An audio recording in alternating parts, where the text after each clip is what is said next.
تحریم تم آگے بیٹھ جاؤ۔ شانزے جو الشبا کو بٹھانے کے بعد آگے آ رہی تھی پیام کی بات پر رک کر حیرت سے اسے دیکھنے لگی۔ بھائی میں؟ تحریم ایک نظر شانزے کو دیکھ ڈگمگ کا شکار ہوئی۔ ہاں تم؟ اپنی الفاظ پر زور دے کر کہتا ہوا گیٹ کھولتے ہوئے بیٹھا۔ شانزے اسے گھور کر منہ بناتے پیچھے جا کر بیٹھ گئی۔ بینکویٹ میں شادل نے اسکا کو اپنی گود میں ہی رکھا تھا، چہرے پر ہمیشہ کی طرح زبردستی کی مسکان سجائے وہ مہمانوں سے مل رہا تھا۔ الشبا کو اس نے کل سے ایک مرتبہ بھی اسکا کو پکڑنے نہ دیا۔ فوٹو شوٹ کے دوران رابعہ بیگم نے اسے الشبا کے ساتھ کھڑے ہونے کا اشارہ کیا پر وہ مہمانوں کا لحاظ کرتے سہولت سے انکار کر گیا۔ سب کے سامنے شادل کا خود سے یہ رویہ دیکھ الشبا تذلیل کی اتھاہ گہرائیوں میں گرنے لگی۔ آنکھوں میں آئی نمی کو اندر دھکیلتے وہ نگاہ جھکائے بیٹھی تھی۔ ہے پیام؟ نسوانی آواز پر پیام متوجہ ہوا۔ سامنے ہی اس کی کزن لیزا کھڑی پرشوق نظروں سے اسے دیکھ رہی تھی۔ ابھی پیام کی پیشانی پر بل پڑتے کہ اس کی نظر کچھ دور کھڑی شانزے پر پڑی۔ وہ خاموشی سے اسے لیزا کے ساتھ کھڑا دیکھ رہی تھی۔ چہرے پر واضح جیلسی کے اثار تھے، جسے دیکھ پیام مسکراتے ہوئے لیزا سے بولا، کیا ہے؟ کچھ نہیں، بس تمہیں دیکھ رہی تھی۔ کیسے ہو؟ وہ کبھی نہ لفٹ کراتا تھا کسی کو، لیکن آج خود سے اس کا یوں بات کرنا لیزا کو خوشی کا احساس دلا دیا تھا۔ جیسا دکھ رہا ہوں ویسا ہی ہوں، کھرا جواب دیتے وہ لیزا کو بخلانے پر مجبور کیا تھا۔ البتہ وجیہہ چہرے پر مسکراہٹ ہنوز تھی۔ ویسے دکھ تو کافی چینج رہے ہو، پہلے سے زیادہ ہینڈسم ہو گئے ہو۔ اس کے قریب ہو کر لیزا نے پیام کے کندھے پر ہاتھ رکھا تھا۔ پیام نے ایک نظر اپنے کندھے پر رکھے لیزا کے ہاتھ کو دیکھا، پھر واپس لیزا پر نظر ڈالی، جو میک اپ سے لبریز چہرے سمیت معنی خیزی سے مسکرا رہی تھی، لیکن پیام کی آنکھوں میں ناگواری اترتے دیکھ وہ ہاتھ پیچھے ہٹا گئی۔ اوقات میں رہا کرو۔ شانزے کو دکھانے کی غرض وہ مسکراتے ہوئے دھیمی آواز میں لیزا کو بولا تو اس کے چہرے پر سے مسکراہٹ غائب ہوئی۔ شانزے پیام کو یوں لیزا سے مسکرا کر بات کرتے دیکھ تپی تھی۔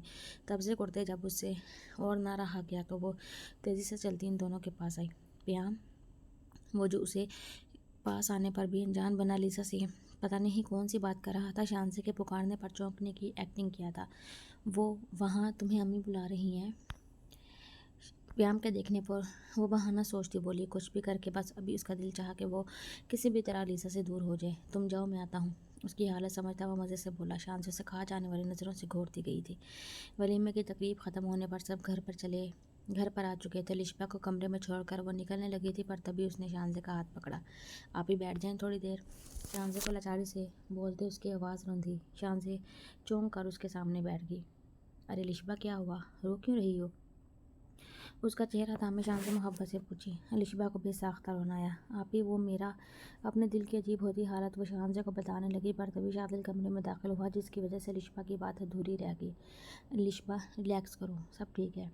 شادل کی موجودگی کے باعث شانزے اس کا ہاتھ دباتے کہہ کر روم سے نکلی تھی۔ شانزے کے جانے کے بعد وہ گیٹ بند کرتا بیڈ پر آیا۔ الشبا جلدی سے بیڈ پر سے اتری۔ اس سے پہلے وہ ڈریسنگ روم کا رخ کرتی شادل اسے پکار بیٹھا، یہ لو۔ چند قدم چل کر وہ اس کی جانب آتا ایک چھوٹا سا باکس الشبا کے آگے کیا۔ اس نے سوالیہ نظروں سے شادل کو دیکھا، جس کی نگاہ باکس پر تھی۔ منہ دکھائی ہے؟ شادل کے بھاری لہجے میں کہنے پر الشبا نے چند پل اس کے ہاتھ میں رکھے باکس کو دیکھا۔ انچاہے رشتے میں منہ دکھائی جیسی رسمیں نہیں ہوتی۔ کل کی کہی گئی اس کی باتوں کا جواب دیتے وہ ڈریسنگ روم میں جانے لگی۔ شادل کی پیشانی پر شکنیں پڑی تھیں۔ جاتی ہوئی الشبا کا بازو پکڑ کر وہ کھینچا تو اسے اپنی جانب۔ شادل کے اچانک کھینچنے پر اس کے سینے سے لگتی الشبا بکھلائی۔ آرس پل میں سرخ ہوئے، جبکہ شادل کے سینے پر ہاتھ رکھتے وہ فاصلہ قائم کی تھی اس کی اور اپنے درمیان۔ نہ رسم نبھا رہا ہوں، نہ ہی شوق سے دے رہا ہوں، امی کے کہنے پر دیا تھا، پر نہیں لینا ہے تو نارملی منع کرو۔ آئندہ یوں پہیلیوں میں بات مت کرنا مجھ سے۔ الشبا کے دونوں بازوؤں کو مضبوطی سے پکڑے وہ لہجے کو سخت بنائے بولا۔ دوسری جانب شادل کی گرم سانسیں خوبصورت چہرے پر پڑنے سے گھبراتی وہ جلدی سے اس بات میں سر ہلائی، پھر شادل کے چھوڑنے پر دور ہوتی فوراً ڈریسنگ روم میں گئی۔ کافی دیر بعد وہ جیولری اتارے ساتھ ہی چینج کر کے نکلی تو دیکھا شادل سوئی ہوئی اسکا کو گود میں لیے بیڈ پر آنکھیں موندے لیٹا تھا۔ شاید وہ اسے رابعہ بیگم سے لے آیا تھا۔ چھوٹے قدم اٹھاتے الشبا بیڈ پر آ کر بیٹھی۔ اس کا ارادہ سونے کا تھا پر شادل کو یوں آنکھیں موندے لیٹ دیکھ اسے شادل کے سونے کا گمان ہوا۔ تبھی اس کے خیال کے تحت وہ آگے ہو کر اسکا کو شادل کی گود سے لینے لگی پر عین وقت پر موندی آنکھیں واقعہ شادل اب نے بالکل سامنے سے دیکھا تھا۔ الشبا گھبرا کر پیچھے ہوئی اس کے دیکھنے پر۔ مم وہ آپ سو رہے تھے تو اسکا کو میری بیٹی کی فکر کرنے کے لیے میں کافی ہوں۔ مجھے یہ بات دہرانی نہ پڑے کہ تم دور رہو میری بیٹی سے، ناگواری سے کہتا شادل واپس آنکھ بند کیا تھا۔ احساس ذلت سے الشبا کی آنکھیں بھر آئیں۔ خود پر ضبط کرتی وہ بیڈ پر دوسری کروٹ لیے لیٹی، پر گرم سیال جو آنکھوں سے بہا وہ تھمنے کا نام نہیں لے رہا تھا۔ نیند آنکھوں سے کوسوں دور تھی۔ اپنی چلتی آنکھیں بند کیے ایک بار پھر وہ بے آواز رونے لگی۔ شانزی جب سے پیام کو ڈھونڈ رہی تھی پر وہ پتہ نہیں کہاں غائب ہو چکا تھا۔ تھک ہار کر اس نے رابعہ بیگم سے پوچھا پر آگے سے انہوں نے جو جواب دیا وہ سن کر شانزی کو اپنی جان نکلتی محسوس ہوئی۔ بیٹا پیام تو آج ہی نکلا ہے لاہور کے لیے، کہہ رہا تھا کچھ کام ہے، 1 ہفتے بعد آ جائے گا واپس، اسے بتاتی رابعہ بیگم اپنے روم میں گئی تھی۔ ادھر شانزی سکتے کی حالت میں اپنے کمرے میں آئی۔ اس بار بھی وہ یوں اچانک بنا اسے بتائے چلا گیا تھا۔ کیوں کرتا تھا وہ اس طرح؟ کیوں اسے پریشان کرنے کی غرض ایسی حرکتیں کرتا؟ ٹھیک ہے اس بار چلا گیا تو کیا ہوا، اب واپس آئے گا تو میں بھی لفٹ نہیں کروانے والی اسے، اور ویسے بھی مجھے کون سی پرواہ ہے، بیڈ پر بیٹھ کر بولتے۔ شانزی یہ بھول چکی تھی کہ اس کی آواز بھیگی ہوئی ہے، پر تبھی ذہن میں آیا کہ وہ پچھلی بار بھی تو یوں ہی چھوٹے دلاسے دی تھی خود کو، پر کہاں رہا جا رہا تھا اس سے پیام مرتضیٰ کے بنا۔ یہ سوچ آتے ہی اچانک بے بسی بھرے غصے سے شانزی نے بیڈ سے تکیے اٹھا کر ہر طرف پھینکنے شروع کر دیے۔ اسے سمجھ نہ آیا کہ کیسے اپنا غصہ ختم کرے۔ روتے ہوئے مسلسل کبھی بیڈ شیٹ اتار کر پھینکتی تو کبھی ڈریسنگ ٹیبل سے کوئی چیز۔ غصہ کم نہ ہوا تو اب اس نے پرفیوم اٹھایا اور اس کا رخ گیٹ کی جانب کرتے سیدھا پھینکنے لگی تھی کہ وہاں کھڑے پیام کو دیکھ بے یقین ہوئی۔ شانزی کی حالت پر اپنی ہنسی ضبط کیے وہ کھڑا تھا۔ او وائفی، اتنی دیوانی ہو پیام مرتضیٰ کی، ہنس کر کہتا پیام چند قدم آگے بڑھا تھا۔ شانزی جو اس کی موجودگی کو اپنا وہم سمجھ رہی تھی، پیام کی بات پر اسے یقین ہوا کہ سامنے کھڑا انسان اس کا گمان نہیں بلکہ حقیقت میں وہی پر تھا۔ بے ساختہ شانزی کو دلی سکون سا ملا، لیکن اگلے ہی لمحے پیام کے انابی لبوں پر ہنسی دیکھ اسے اس بات کا شدت سے احساس ہوا کہ وہ بے وقوف بن چکی ہے مقابل کے ہاتھوں۔ تو کیا رابعہ بیگم بھی اس میں شامل تھی؟ ویسے اظہار تو کرتی نہیں پر مرتی بہت ہو تم مجھ پر۔ پرفیوم اس کے ہاتھ سے لے کر ڈریسنگ پر رکھتا وہ مزے سے بولا، اور شانزی کا غصہ ایک دم سوا نیزے پر پہنچا۔ تم پر مرنے سے بہتر ہے میں تمہیں ہی مار ڈالوں، جان بوجھ کر مجھے ستاتے ہو تم بدتمیز انسان، سدھرتے کیوں نہیں؟ دانت کچکچا کر برہم ہوتی وہ ساڑی سنبھال کر بیڈ پر گئی، پھر ایک تکیہ اٹھا کر پوری قوت سے پیام کی طرف پھینکی جو وہ بآسانی کیچ کر گیا۔ جنگلی بلی، اگر پیام مرتضیٰ سدھر گیا تو تمہارا کیا ہوگا؟ اپنی بات کہتے وہ ہاتھ میں تھاما پلو زور سے شانزی کی طرف پھینکا تھا، اور اس کی بات کو سننے میں محو شانزی اس اچانک حملے پر سیدھا بیڈ پر گری۔ پیام کی مسکراہٹ غائب ہوئی جب وہ تھوڑی دیر بعد بھی یوں ہی بیڈ پر پڑی رہی۔ جنگلی بلی، کہیں روح تو پرواز نہیں ہوگی؟ حیران ہوتا با آواز بڑبڑا کر وہ بیڈ پر گری شانزی کی طرف بڑھا تھا۔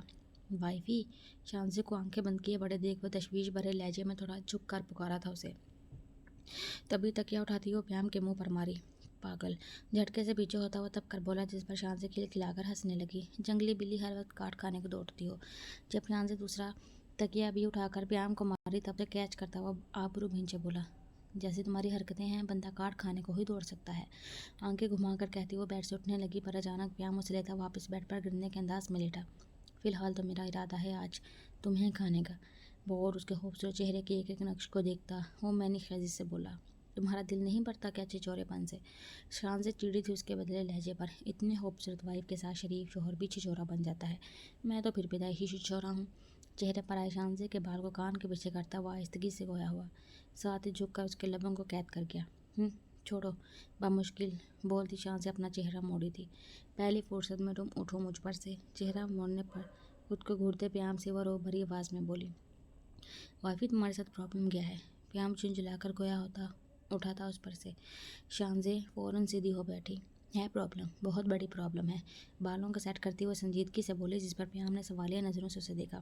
پہلے پرامس کرو کہ تم اب کبھی شراب نہیں پیو گے۔ پیام کی سوالیہ نظر دیکھ وہ بولی اور پیام کے تاثر پل میں بدلے۔ کرو پرامس؟ اسے خاموش دیکھ وہ تھوڑا زور سے بولی، پرامس نہیں کر سکتا پر کوشش کروں گا، آہستگی سے سر کھجاتا وہ بولا۔ شانزی تعصب سے اسے دیکھی تھی۔ ٹھیک ہے، پھر مجھ سے ایسی کوئی امید بھی نہ رکھو، مزے سے بولتی وہ اٹھی بیڈ سے۔ پیام اس کی باتوں کا مطلب سمجھ کر جلدی سے شانزی کا ہاتھ پکڑے اسے بیڈ پر بٹھایا۔ اچھا نا، نہیں پیوں گا۔ اس کے یوں بولنے پر شانزی کے لب مسکرائے تھے پر جلدی مسکراہٹ دبا لی۔ اب سوری کہو مجھے۔ اسے اپنی بات مانتے دیکھ وہ اب گردن اکڑا کر بولی۔ پیام حیرت سے اسے دیکھا۔ سوری؟ وہ کیوں؟ آئی برو بھینچتا وہ اسے استفسار کیا تھا۔ تم مجھے سب کے سامنے یوں اگنور کیے اور اس چڑیل سے باتیں جو کر رہے تھے ان سب کے لیے؟ منہ پھلا کر اسے بتاتی وہ پیام مرتضیٰ کو بہت پیاری لگی۔ ادھر لیزا کو سوچتے ہی شانزی کا منہ تک کڑوا ہوا تھا۔ میں کیوں کہوں سوری؟ غلطی تمہاری تھی۔ اپنی بات کہتا وہ پرسکون سا بیڈ پر لیٹا، البتہ نظریں اب بھی اس پر وش پہ تھی جو اسے گھوری تھی۔ ٹھیک ہے، نہ کہو سوری، اترا کر کہتی وہ پھر سے بیڈ سے اٹھی،